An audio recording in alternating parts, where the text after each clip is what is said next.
Welcome to the Sensor-to-Image GigE Vision IP Core training. This course provides a general overview of the GigE Vision device reference design, which is provided with each IP core delivery. This course reviews the key features of the GigE Vision device IP core, provides an overview of a typical reference design for camera applications and explains the steps to port this reference design to your or your customer's hardware. Let's summarize the key features and concepts of GigE Vision. These include the discovery mechanism, which is used to find GigE Vision devices in the network, a channel concept that is used to exchange different types of information between device and host, the control protocol to exchange control information, the streaming protocol to send stream data, for example images from a sensor, or test pattern data, from a camera to a host application, the message protocol to send events from a device to a host application, and finally, the interface to the GigE software standard. Please refer to the separate dedicated video which explains these key features in more detail.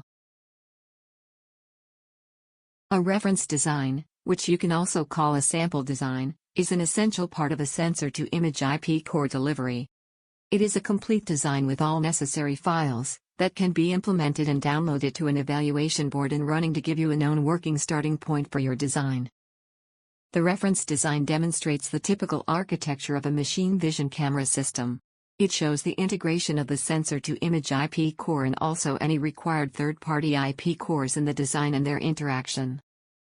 It is important to understand how to feed image data from the sensor or test pattern generator to the GigE Vision device IP core. This also can be studied in the reference design. As a complete design, it also includes some CPU software, which is also shown in the design. Finally, it is possible to make some initial communication and streaming tests to evaluate, for example, system performance figures. Let's have a look at the block diagram of the reference design to identify the different elements of the design and which part of the GigE Vision protocol is implemented where. The inner yellow block represents the FPGA, with its top-level file gvrd.vhd. This file instantiates all necessary FPGA components and implements the interface to external hardware components, such as DDR memory, Ethernet PHY or non-volatile memory like flash or EEPROM. In the block diagram, these are shown as orange blocks. The non-volatile memory is used to store various configuration parameters used by Ethernet and the GigE Vision protocol, such as networking parameters like MAC address, IP address configuration, serial number. Other important information stored, for example, is the path to the GigE XML file, needed by a host application. The green blocks inside the FPGA are IP cores from the FPGA vendor, such as CPU, memory controller and interconnects. Depending on the FPGA technology, these can be either hard blocks or soft IP. The CPU system implements the GigE Vision discovery mechanism as well as the GigE Vision control channel, which provides access to the camera's registers and the message channel. All of these tasks don't require high bandwidth, so that they can be implemented in software, which therefore allows easy adaptations for the final application. The dark blue boxes are the sensor-to-image IP blocks. These implement the GigE Vision streaming protocol. This is not actually one IP core, but instead consists of at least three major blocks, which are the frame buffer IP, the GigE IP and the Ethernet MAC IP. The frame buffer IP reads the stream data from customer logic, buffers the data to external memory, reads them back and forwards them to the GigE core. The frame buffer also implements the packet resend function. The GigE core forms the Ethernet packets and forwards them to the MAC, which handles the low-level communication with the Ethernet PHY. In our supplied reference design, the image source is a test pattern generator, light blue box, which is delivered in VHDL source code. This is the most important part to understand, as this block has to be updated with the sensor readout logic and image pre-processing functions. The streaming input of the frame buffer is the interface between customer logic and GigE Vision IP cores. Previous block diagram was about a design with a 1 gigabit Ethernet interface, while this one shows a 10G camera design. Most of the design is identical, only the interface to the Ethernet is different. For 10G typically, transceivers and a different interface protocol is needed.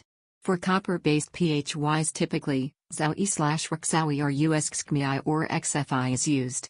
These protocols are typically implemented in a pieces/PMA IP core provided by the FPGA vendor. Such a block can also be connected directly to SFP+ based interfaces. A 10G design has higher requirements for the memory throughput as all image data has to be written and read from external memory. The interface for the image data is still the input side of the frame buffer IP, which is discussed in the next slide. The input of the frame buffer block is the most important interface for the streaming data.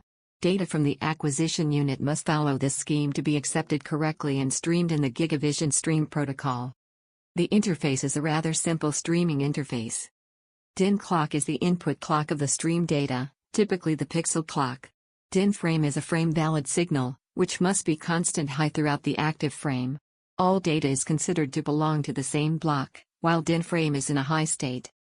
DIN line is typically a data valid, in some cases really a line valid. When high, the signal at DIN data is latched with DIN clock and taken as streaming data for the current block.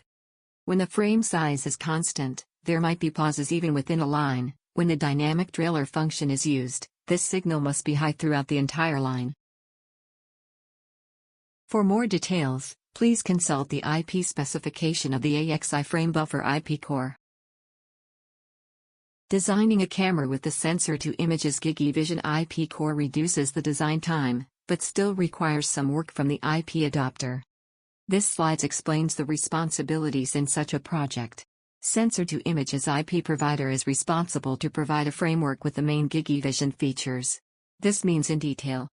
Implementing the discovery process, done in a software library. Implementing the GigE Vision control channel using the GigE Vision control protocol, done in a software library. Implementing the GigE Vision message channel, done in a software library. Implementing the GigE Vision stream channel, done in FPGA IP cores. Implementing an example XML file.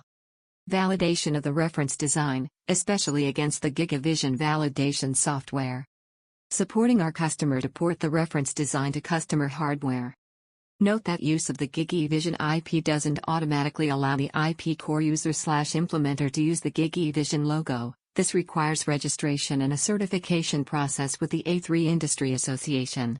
Sensor to Image provides support to our customers to help them achieve formal GigE Vision certification if desired. On the other hand, the device designer has following responsibilities: design and produce hardware. Of course, this can be subcontracted to Sensor to Image or a third party. Port the provided reference design to this new hardware. Replace the test pattern generator with the sensor readout module. Write stream data to frame buffer IP, dependent on use case with metadata. Modify the CPU code to provide manufacturer info for the discovery process. Modify the CPU code to extend the register map by implementation of device-specific registers. Writing the XML file, if needed. GigE Vision certification with A3.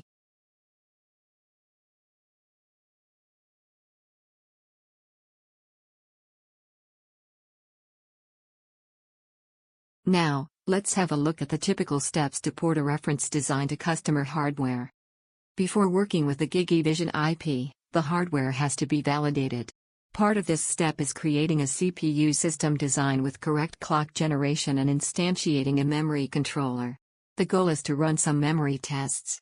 This is independent from the GigE Vision IP, but a working CPU system is essential for the following steps.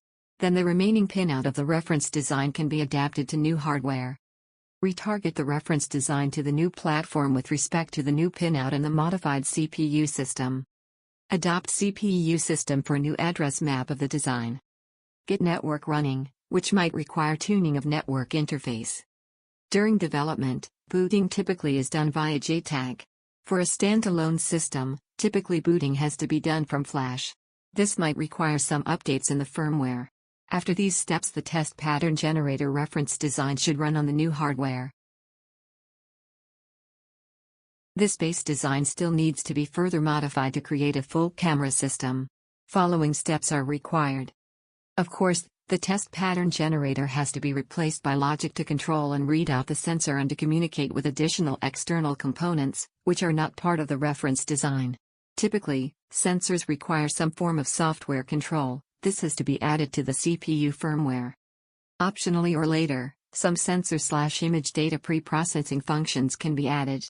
Sensor stream data might have a different format than the test pattern generator data. This data stream has to be connected to the frame buffer IP, possibly even with some additional logic added. Further adaptation of the CPU software for the new sensor and camera features. Finally, adapt the GenieCam XML file to include the camera features that should be exposed to users. After these steps, you have a base design of the new camera system working.